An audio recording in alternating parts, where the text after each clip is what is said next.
नमस्कार दोस्तों, मैं विक्रम सिंह चौहान स्वागत करता हूं आपका अपने YouTube channel GK with Vikram Singh Chauhan पर। दोस्तों, मेवाड़ राज्य के इतिहास को लेकर आज ये हमारा 8वां पार्ट है। इससे पहले मेवाड़ के 7 पार्ट हो चुके हैं।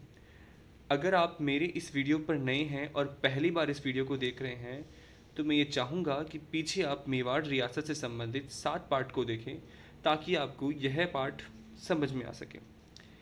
पीछे हम बात कर चुके थे राणा कुंभा और कुंभा के पुत्र उदा। तो कुंभा के बड़े पुत्र उदा ने कुंभा की हत्या करके शासक बना, जो 1468 से लेकर के 1473 तक शासक रहा। उदा का शासनकाल 1468 से लेकर के 1473 तक था। कुंभा की हत्या करने की वजह से उदा को मेवाड़ का पितृहंता कहा गया। 1473 में रायमल ने सिसोदिया सरदारों के साथ मिलकर उदा को पराजित कर मेवाड़ के कुछ क्षेत्रों पर अधिकार कर लिया और 1473 में बिजली गिरने से उदा की मृत्यु हो गई और रायमल शासक बन गया। तो नेक्स्ट शासक का नाम है रायमल। कुंभा का दूसरा पुत्र है रायमल, जिसके शासन का समय है 1473 से लेकर के 1509। रायमल 1473 से 1509 तक मेवाड़ राज्य का शासक रहता है। जिसकी सहायता से ये शासक बना वह थे मेवाड़ सरदार। ठीक है, तो मेवाड़ सरदारों की सहायता से शासक बना रायमल। रायमल का विवाह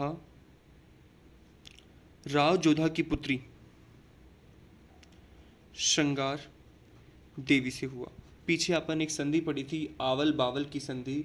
उसी संधि के तहत कुंभा के पुत्र रायमल का विवाह राव जोधा की पुत्री श्रृंगार देवी से हुआ। ठीक है,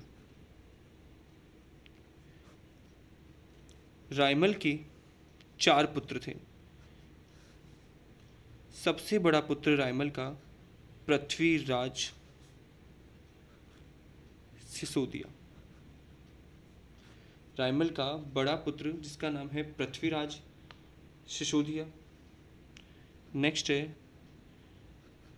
जय सिंह, जयमल, संग्राम सिंह। प्रमुख 4 पुत्र। इन्हीं 4 पुत्रों में रायमल के बाद इन्हीं 4 पुत्रों में उत्तराधिकार के लिए संघर्ष होता है। ठीक है, पृथ्वीराज सिसोदिया के बारे में बात करें। पृथ्वीराज सिसोदिया को इतिहास में उड़ाना राजकुमार के नाम से जाना जाता है। पृथ्वीराज सिसोदिया को इतिहास में उड़ाना राजकुमार के नाम से जाना जाता है। ठीक है, जिसका कारण था यह इनके पास एक घोड़ा था जिसे वह तेज गति से लेकर दौड़ा करते थे, इसीलिए इनका उपनाम पड़ गया उड़ाना राजकुमार। पृथ्वीराज सिसोदिया का एक महत्वपूर्ण कार्य और इन्होंने अजमेर में बने अजय मेरू दुर्ग का निर्माण करवाया। इन्होंने अजमेर में बने अजय मेरू दुर्ग का जीर्णोद्धार करवाया था। ठीक है, यहाँ आएगा जीर्णोद्धार यानी पुनर्निर्माण या उसको मॉडिफाइड करवाया। वो काम किया था किसने? पृथ्वीराज सिसोदिया ने। और इसका नाम बदलकर इन्होंने, यानी इस दुर्ग का नाम बदलकर इन्होंने अपनी पत्नी के नाम पर इस दुर्ग का नाम तारागढ़ रख दिया और आज इस दुर्ग को हम तारागढ़ के नाम से ही जानते हैं। तो पृथ्वीराज सिसोदिया को लेकर के 2 बातें कि इन्हें इतिहास में उड़ाना राजकुमार के नाम से जानते हैं। इन्होंने अजमेर में बने अजय मेरू, चौहान शासकों ने बनाया था अजय राज ने, उस दुर्ग का जीर्णोद्धार करवाया और अपनी पत्नी के नाम पर उस दुर्ग का नाम तारागढ़ रखा। ठीक है, रायमल का शासनकाल 1473 से 1509 तक रहता है, लेकिन रायमल ने अपने किसी उत्तराधिकार का निर्णय नहीं किया, जिस वजह से रायमल के पुत्र और इसका चाचा सारंगदेव अपने आप को राज्य का उत्तराधिकारी मानते थे। ऐसे में इन चारों को लेकर के ऐसे में इन चारों और चाचा को लेकर के उत्तराधिकार के लिए संघर्ष होता है, लेकिन सारंगदेव बाद में उत्तराधिकार की से पीछे हट गए थे, मतलब शासक बनने से पीछे हट गए। नेक्स्ट संघर्ष, जो अगला संघर्ष इनमें चलता है, पृथ्वीराज सिसोदिया, जयसिंह, जयमल, संग्राम सिंह और रायमल का एक अन्य पुत्र और था जिसका नाम राय सिंह था। इनके मध्य संघर्ष चलता है। पृथ्वीराज सिसोदिया अपने आप को प्रबल उत्तराधिकारी मानता था। राणा सांगा या संग्राम सिंह महत्वाकांक्षी थे, तो वह भी शासक बनना चाहते थे, लेकिन वे आयु में छोटे थे। ऐसे में पृथ्वीराज सिसोदिया ने अपने आप को प्रबल दावेदार माना। एक समय की बात है, यह चारों भाई अपनी जन्मपत्री लेकर किसी ज्योतिष के पास गए और पता लगाना चाहा कि कौन शासक बन सकता है या कौन राणा बन सकता है। ज्योतिष ने इन चारों भाइयों की जन्मपत्री देखी और इस जन्मपत्री में ज्योतिष ने राणा सांगा के पक्ष में अपना फैसला दिया। ज्योतिष ने कहा कि राणा सांगा आगे जाकर के मेवाड़ का शासक बन सकता है। यह बात सुनकर के पृथ्वीराज सिसोदिया ने इस ज्योतिष की बात को झुटलाना चाहा, क्योंकि पृथ्वीराज सिसोदिया स्वयं शासक बनना चाहते। अतः पृथ्वीराज सिसोदिया ने राणा सांगा के ऊपर गुस्से में आकर तलवार से प्रहार किया और तलवार से प्रहार किया। इस प्रहार में राणा सांगा तो बच गए, किंतु इनकी एक आंख फूट गई। तो राणा सांगा के शरीर पर जो पहला घाव था, बहुत 80 घाव थे इनके शरीर पर, और कर्नल जेम्स टोड ने राणा सांगा को सैनिकों का भग्नावशेष कहा है। ठीक है, भग्नावशेष कहा है। जो पहला गांव राणा सांगा को दिया वो उनके भाई पृथ्वीराज सिसोदिया ने ही दिया था। चारों भाई वहां से निकलते हैं और लंबे समय तक इनमें संघर्ष चलता है। संघर्ष को विराम देने के लिए यह मिलकर के, एक कथा के अनुसार यह मिलकर के एक ज्योतिष के पास और जाते हैं, पता लगाने के लिए कि आगे जाके कि शासक कौन बनेगा। नेक्स्ट, यह महिला ज्योतिषी थी। इस महिला ज्योतिषी ने भी राणा सांगा के हक में ही फैसला दे दिया कि सांगा ही राणा बनेगा। संघर्ष पुनः हो सकता था, अतः संग्राम सिंह वहां से भाग गए। अपने भाई का प्रतिरोध किए बिना ही संग्राम सिंह वहां से चले गए, वहां से भाग जाते हैं। और अपने बड़े भाई से बचते हुए, यानी पृथ्वीराज सिसोदिया से बचते हुए, इन्होंने अपना जो निर्वासित जीवन था या अज्ञातवास का जीवन था वो अजमेर में बिताया और इंतजार करने लगे सही समय का या अच्छे समय का, कि जब वह आगे जाकर के शासक बन सके। और राणा सांगा का ये अच्छा समय आता भी है। देखें, राणा सांगा का जो बड़ा पुत्र था पृथ्वीराज सिसोदिया को इन्हीं के बहनोई ने जहर की गोलियां देकर के इनको मरवा दिया। जयसिंह और जयमल की भी मृत्यु हो गई। सारंगदेव पहले ही पीछे हो चुके थे। और ऐसे में रायमल जो सांगा के पिता है, 1509 में इनकी भी मृत्यु हो गई। तो ऐसे में अब कोई उत्तराधिकारी नहीं है जो मेवाड़ का शासक बन सके। ऐसे में कोई उत्तराधिकारी नहीं है जो मेवाड़ का शासक बन सके। इसीलिए मेवाड़ी शासकों ने इसीलिए मेवाड़ी सरदारों ने राणा सांगा को मेवाड़ का शासक बनने के लिए आमंत्रित किया। और रायमल की मृत्यु के बाद 1509 में राणा सांगा मेवाड़ के शासक बनेंगे। ये इतनी बात। अब नेक्स्ट शासक है जो हमारे, उनका नाम है राणा सांगा। नेक्स्ट हमारे शासक है राणा सांगा। 1509 से लेकर के 1528 तक का इनका समय रहेगा। नेक्स्ट हमारे शासक है राणा सांगा 1509 से 1528। ठीक है। राणा सांगा का जन्म 12 अप्रैल 1482 को राणा सांगा का जन्म हुआ। जिस जगह इनका जन्म हुआ वह जगह थी कुंभलगढ़ दुर्ग।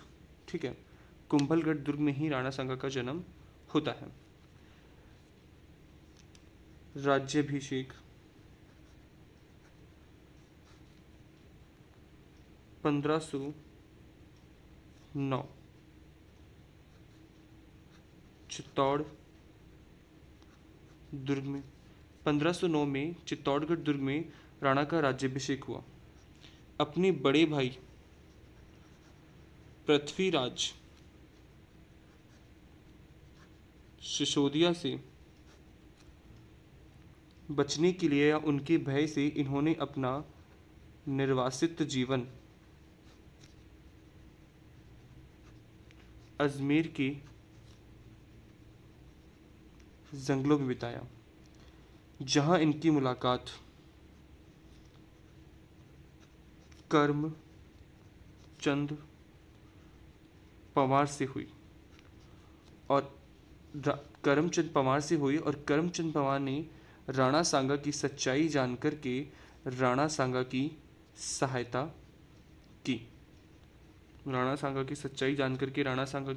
की। जब राणा सांगा 1509 में शासक बने तो अपने निर्वासित काल के दौरान करमचंद पवार की सहायता को याद करते हुए इन्होंने करमचंद पवार को रावल की उपाधि दी थी। इसी निर्वासित समय के दौरान करमचंद पवार ने अपनी पुत्री का विवाह भी राणा सांगा से कर दिया। ठीक है, अपनी पुत्री का विवाह भी राणा सांगा से कर दिया। राणा सांगा के शरीर पे कुल 80 घाव थे। राणा सांगा के शरीर पर कुल 80 घाव थे, जिस कारण राजस्थान इतिहास के जनक कर्नल जेम्स टोड ने राणा सांगा को सैनिकों का भग्नावशेष कहा है। अतः कर्नल जेम्स टोड ने राणा सांगा को सैनिकों का भग्नावशेष कहा है। इसके आगे की बात, नेक्स्ट पॉइंट है, राणा सांगा के समय भारत की राजनीतिक स्थिति। राणा सांगा के समय भारत की राजनीतिक स्थिति। राणा सांगा के समय इस क्षेत्र पर दिल्ली सल्तनत का अधिकार था। पीछे मैंने दिल्ली सल्तनत के बारे में आपको पांचों वंश बताए और इस समय दिल्ली सल्तनत में जो वंश चल रहा था वह था लोदी वंश। और लोदी वंश की सत्ता जिस व्यक्ति के पास थी उसका नाम था इब्राहिम लोदी। ठीक है, यह दिल्ली का क्षेत्र था, दिल्ली सल्तनत थी। लोदी वंश इस समय दिल्ली सल्तनत पर शासन कर रहा था और जो शासक था उसका नाम था इब्राहिम लोदी। नेक्स्ट, यह एक क्षेत्र है जो मालवा का है, वही मांडू या मालवा। तो मालवा और मेवाड़ में संघर्ष प्रारंभ से है। सारंगपुर के युद्ध में कुंभा ने मालवा के शासक को पराजित भी किया और उसी के उपलक्ष्य में इन्होंने विजय स्तंभ का निर्माण करवाया। मालवा का शासक है महमूद खिलजी द्वितीय, राणा के समकालीन शासक महमूद खिलजी द्वितीय। ये क्षेत्र है गुजरात।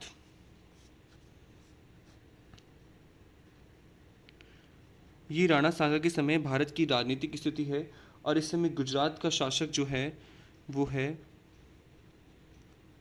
मुजफ्फर शाह। यहाँ एक क्षेत्र आता है जिसका नाम है चंदेरी और चंदेरी में शासक है मेदिनी राय। राणा सांगा के समय भारत में एक आक्रमणकारी आता है,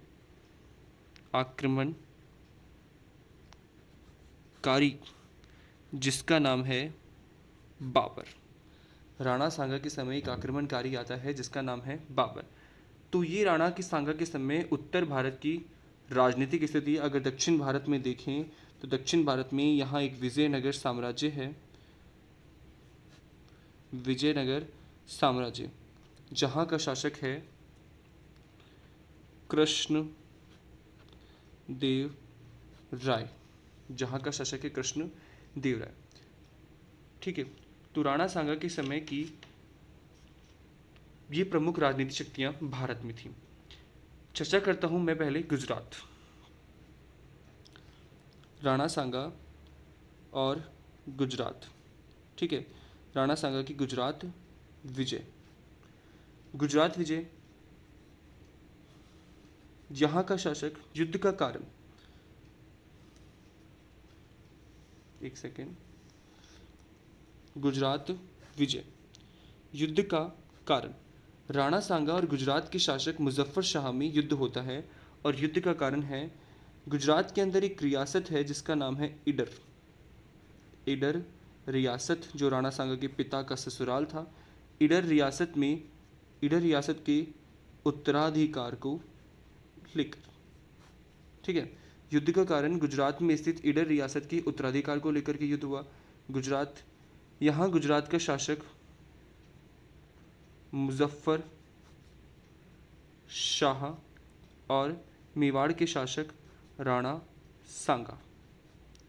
राणा सांगा ने ईडर का शासक बनाने में योगदान दिया, रायमल को बनाना चाहा, और मुजफ्फर शाह ने भारमल को बनाना चाहा।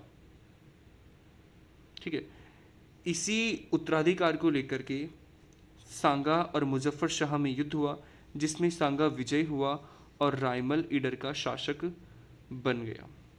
रायमल को ईडर का क्या बना दिया गया? राजा।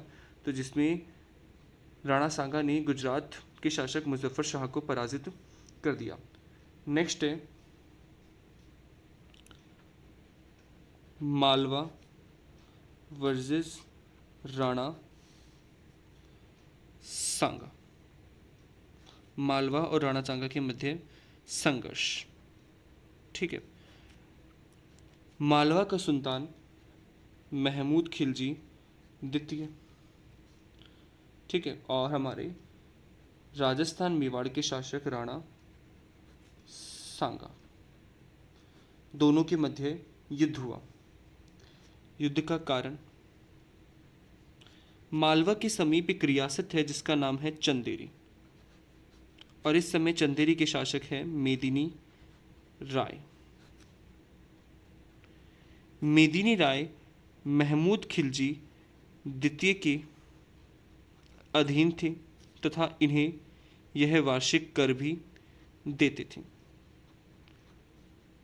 ठीक है, चंदेरी के शासक मेदिनी राय महमूद खिलजी द्वितीय के अधीन थे तथा इन्हें ये वार्षिक कर देते थे, किंतु मेदिनी राय ने राणा सांगा के शासक बनने के बाद महमूद खिलजी को कर देने से इनकार कर दिया या कर देना स्वीकार नहीं किया। अतः महमूद खिलजी द्वितीय और गुजरात के शासक मुजफ्फर शाह की